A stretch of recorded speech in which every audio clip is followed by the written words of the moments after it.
같은 방식으로 약간의 사람들, 예를 들면 아나따핀띠과 같은 장자는 부처님과 법의 보시를 하고자 하는 많은 바람이 있었습니다.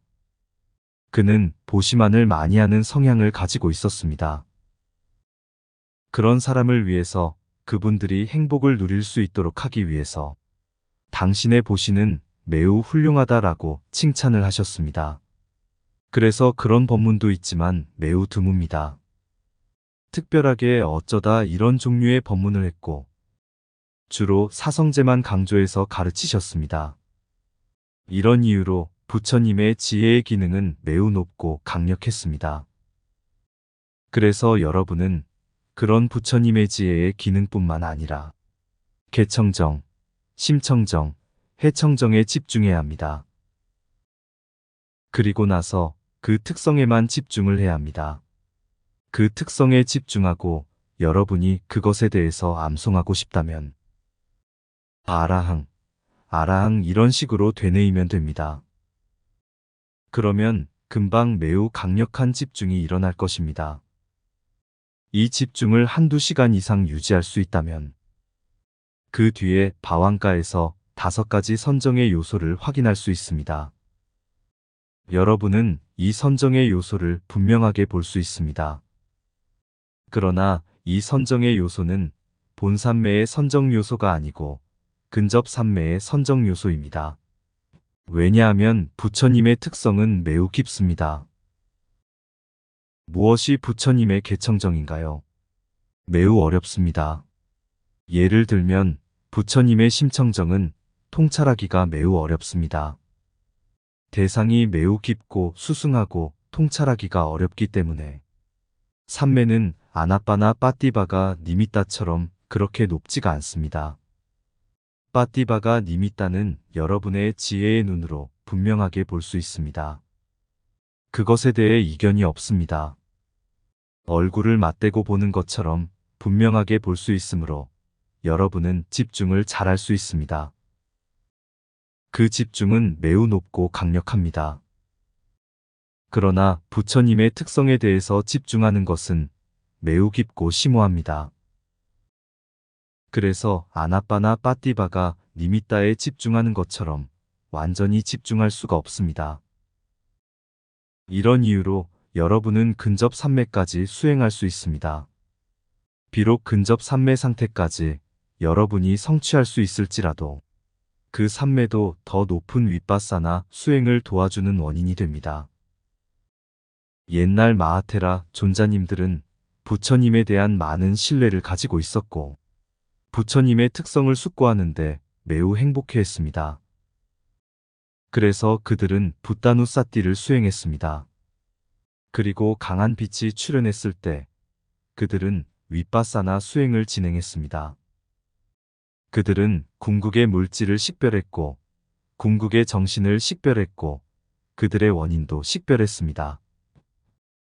그리고 그것들에 대해서 아니짜, 두카, 아나따로 통찰을 했고 그들은 아라한과를 성취했습니다. 이런 방식도 또한 가능합니다. 이런 이유로 부처님께서는 또한 이 붓다누사띠도 가르치셨습니다. 그러나 단지 이것만이 그 이익만은 아닙니다. 다른 이익도 있습니다. 여러분이 붓다의 특성을 숙고할 때, 조용한 숲에서 홀로 명상 수행을 할 때, 밤에는 아마도 많은 두려움이 있을 것입니다.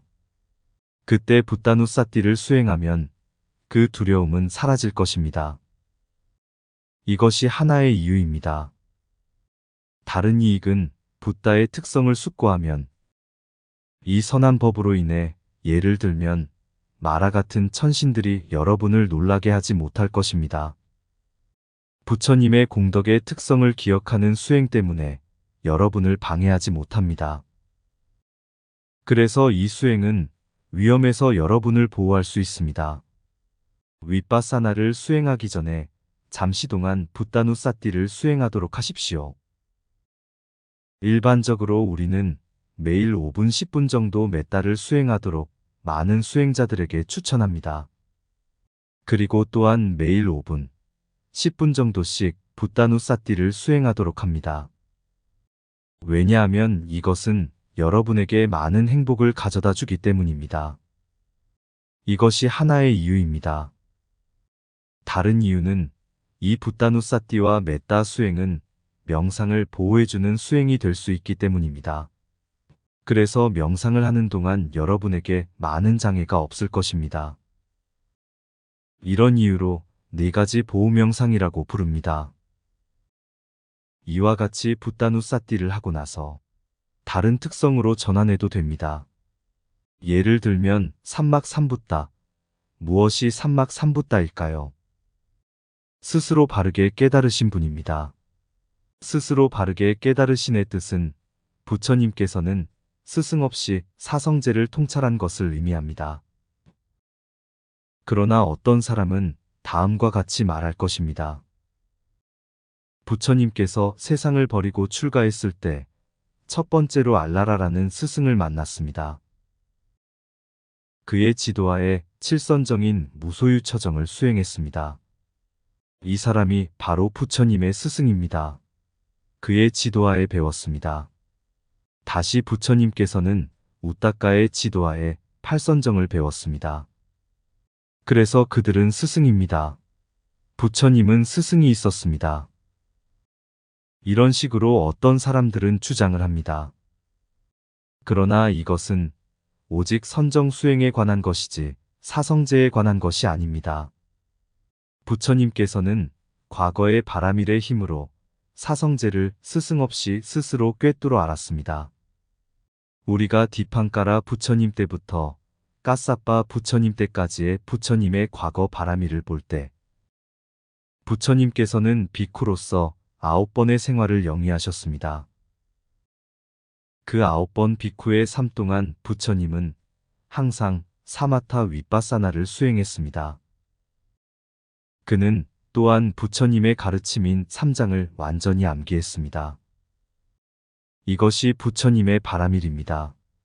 그리고 부처님은 개청정을 수행했습니다. 부처님은 하루 한 끼만 먹거나 혹은 숲이나 묘지에서 머무는 등등의 13가지 두땅가를 수행했습니다. 부처님은 13가지 두땅가를 항상 수행했고 3장을 완전히 암기했고 사마타로 8선정과 세간의 오신통을 성취했습니다. 그리고 상카루백가냐나 상카라에 대한 평온의 지혜 단계까지 윗바사나를 수행했습니다. 이것이 부처님의 9번 비쿠 생애 동안 수행한 방식이었습니다. 그러나 부처님은 다른 많은 생애에서도 사마타와 윗바사나를 수행했습니다. 이런 이유로 부처님은 과거 생의 고성제와 집성제를 꿰뚫어 알았습니다. 부처님은 항상 이것을 수행했습니다. 이런 부처님의 바라밀로 인해 그의 마지막 생애의 바라밀이 성숙하여 고성제를 통찰할 수 있었고 집성제를 통찰할 수 있었습니다. 부처님은 스승 없이 완전히 통찰할 수 있었습니다. 부처님은 이것들에 대해서 스승 없이 아니짜, 두카, 아나따로 통찰했습니다. 알라라와 우따까는 아니짜, 두카, 아나따를 가르칠 수 없었습니다. 이것은 부처님께서 스스로 깨달은 것입니다. 그래서 이것이 삼막삼붓다의 한 의미입니다. 위짜짜라노 삼빤노, 수가또, 록가위두, 아누따로 뿌리사단 마사라티, 사타 대와 마누사낭, 붓도 바가와띠. 이 특성들도 여러분이 수행하길 원한다면 수행할 수 있습니다. 하루에 한 특성씩 수행하면 매우 좋을 것입니다. 매우 도움이 됩니다. 여러분의 부처님에 대한 믿음은 매우 강력할 것입니다. 그때 윗바사나를 수행한다면 매우 좋을 것입니다. 여러분이 붓다누사띠를 수행하고 싶다면 이와 같은 방법으로 수행하십시오. 다른 선정 삼매를 수행하지 않고서 붓다누사띠를 수행하는 것도 가능합니다. 그러나 근접 삼매를 얻는 것은 쉽지 않습니다. 왜냐하면 마음이 항상 방황할 것이기 때문입니다. 이띠삐 소 바가와가 끝나기 전에 마음은 방황할 것입니다. 이런 이유로 다른 높은 선정 산매에 의지하지 않고서 붓다누사띠를 통해서 더 높은 산매 또는 근접 산매를 성취하는 것은 쉽지 않습니다. 이런 이유로 가시나와 팔선정, 네 가지 고귀한 머물물 수행한 다음 붓다누사띠를 수행하도록 가르칩니다. 이띠삐 소바가와 아라항, 삼마 삼붓도, 위짜짜라나 삼빤도, 수가또, 록가위도, 아누따로 뿌리 사담 마사라티, 사타 대와 마누사낭, 붓도, 바가와띠. 그 거룩하신 세존께서는 모든 번뇌로부터 떠나셔서 사람과 천신, 범천들의 특별한 공양을 받을 만한 분이시며 알아야 할 모든 법들을 스스로 바르게 깨달은 분이시며 지혜와 실천을 구족한 분이시며 바르고 훌륭한 말씀만을 설하는 분이시며 모든 세상을 잘 아는 분이시며 제도할 만한 이들을 제도하는데 가장 으뜸인 분이시며 천신과 인간의 진정한 스승인 분이시며 사성제의 바른 법을 깨달은 분이시며 여러 공덕을 모두 구족한 분입니다. 다음 편은 아수바 바와나입니다. 망갈라 위하라.